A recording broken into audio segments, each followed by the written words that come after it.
Laurence Fox has apologized to journalist Ava Evans over his comments on GB News. The former actor and Dan Wootton hit headlines when he made offensive comments about political journalist Ava Evans on Wootton's show. Earlier this week, Evans discussed men's mental health and suicide on BBC's Politics Live show, which led Laurence to launch a vile tirade of abuse towards her while chatting to Wootton on GB News. In his vicious rant, Fox mocked Evans and publicly humiliated her. He asked the offensive question, "Who'd want to shag that?" He also described Ms. Evans as a little woman and declared, "We don't need these sort of feminist for who he said are apathetic and embarrassing." Fox and Wootton received a lot of backlash online, with GB News later suspending Wootton. Wootton soon got suspended from GB News and his contract with Mail Online was terminated a day later. Following days of controversial tweets and an unwillingness to back down on his comments, Laurence has now issued an apology to journalist Evans. In a 15-minute video shared on Twitter, he shared an explanation. Taking to Twitter on Thursday evening, Fox said he knows that GB News are going to sack him tomorrow, but he wanted to clear his own conscience by apologizing to Ava Evans for using the word shag in his rant. However, he said that he did stand by what he said in telling all self-respecting men to run a mile from her. In his apology video, Fox also called out Wootton for throwing him under the bus after the actor-turned-journalist said that he had supported Dan for weeks on end amid ongoing allegations about him. Fox also said that GB News was the home of cancel culture and not free speech. In the video, posted on his account on X, formerly known as Twitter, he said, "Hello everyone. Strange couple of days it's been. First of all, I've got a few things I want to say. The first is to thank you so much for all of the messages of support that have come my way. I really do appreciate it. It's been a tricky couple of days, but I have brought a lot of it on myself. I don't think there is any bonus in this modern climate that we have of turning around and saying to people to be unforgiving and unhumble, even though we know that we are faced with a very, very powerful cancel mob. I am now on my second cancellation, so as a father of two, raising two children and starting again is very, very worrying." Ava was talking to Jeff Norcott and he was talking about male suicide on Politics Live. I felt like he was just demeaned every time he tried to raise a point. As somebody who knows men that have killed themselves, and with suicide being the biggest killer of men under 50, you'd think that it should be a big deal. But there was one moment where Ava suggested that it was being made into a cultural issue or something similar, and I thought that was really reprehensible because male suicide is dreadful and it shouldn't be demeaned. It rips apart lives and men do store up their feelings and put on a brave face often and suddenly, from nowhere, they end up taking their own lives and that is unbelievably tragic. I've seen this happen more than once and so, I took that very personally, which is a problem sometimes for me because I am a very emotional person. That was then followed up by seeing a few other clips of Ava saying that she wanted to see men terrified and frightened. I sensed this very strong dislike of men in general, which brewed in me for a couple of days, which is never good.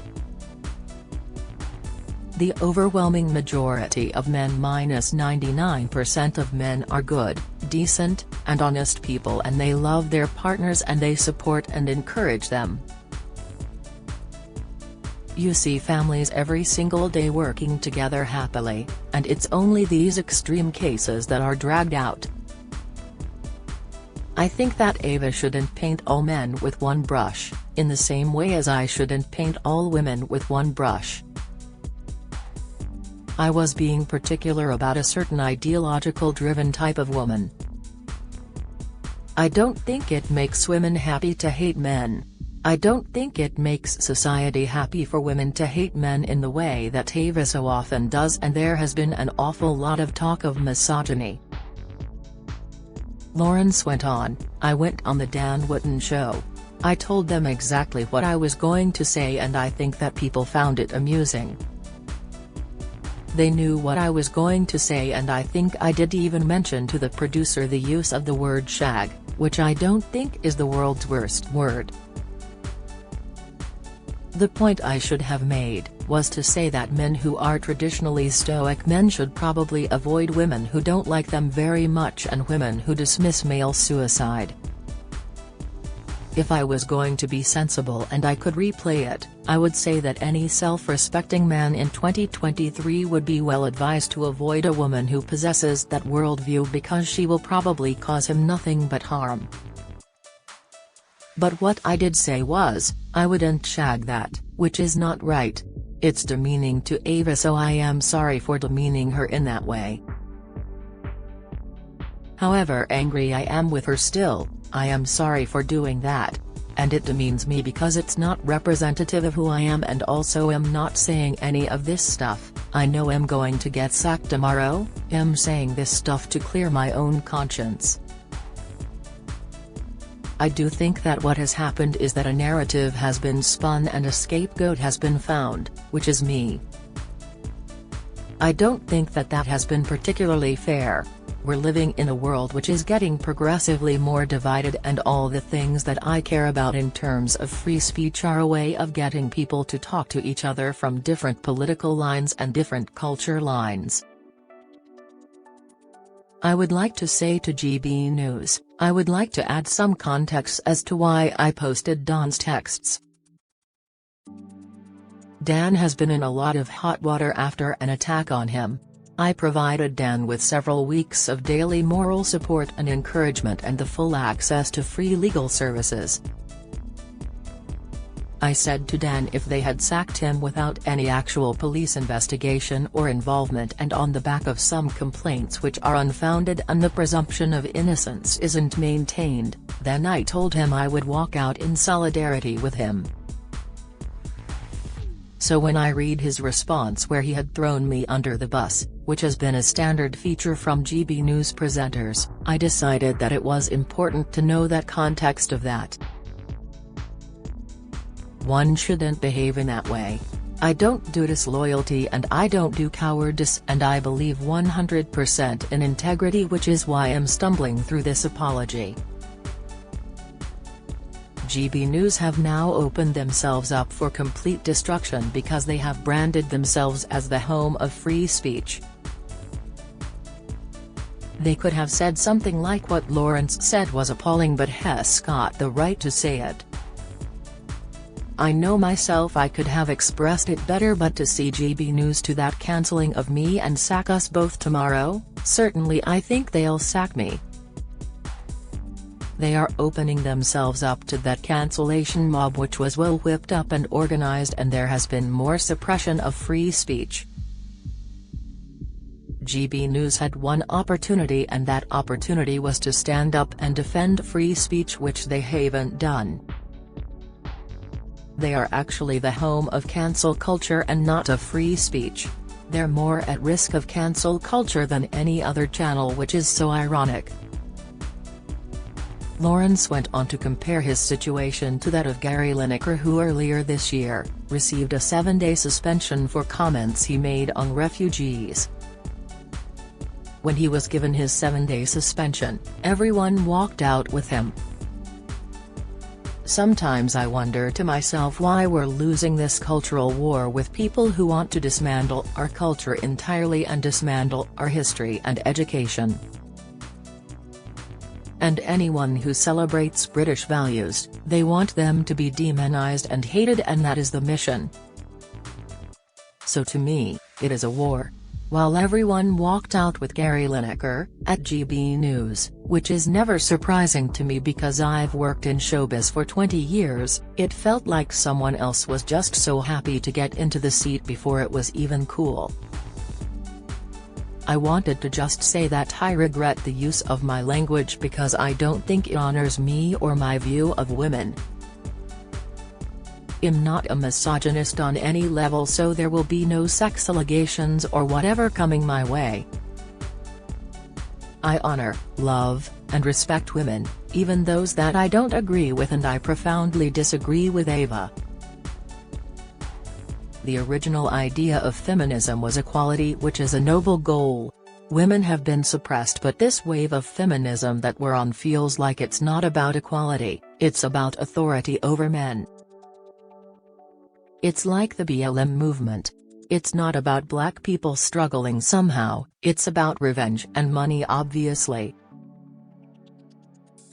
And the Me Too movement, that was just a witch hunt for people in lots of ways. The movements that need more notoriety are doing no favors by a woman standing up and saying that they want men to be terrified and frightened. I've got 2 young boys, young men now, who are going to go out into a world, and God knows what relationships are going to be like in that world. I fear for my boys, so I don't like it when I hear someone saying that. I don't like it when an anti-male sentiment is so loud. We need a society full of strong women with great ideas. What we don't need is a society full of victims who want to take revenge on men, because what happens then is you get a feminization of masculinity and this idea of toxic masculinity, but nobody ever sees the toxic femininity. To get us out of his problem where we've got a lot of weak men, we do need some strong men, and in my own cack-handed way, I was trying to make the point that any self-respecting man should run a mile from Ava, which I actually, with all due respect, I do stand by. I think what I'm trying to say is that I could have expressed it in a better way. Fox finished his 15-minute speech by telling viewers to be curious because there are a lot more stories going around out there than the ones that are shoved down your neck every day. Follow Mirror Celebs on Snapchat, Instagram, Twitter, Facebook, YouTube and Threads.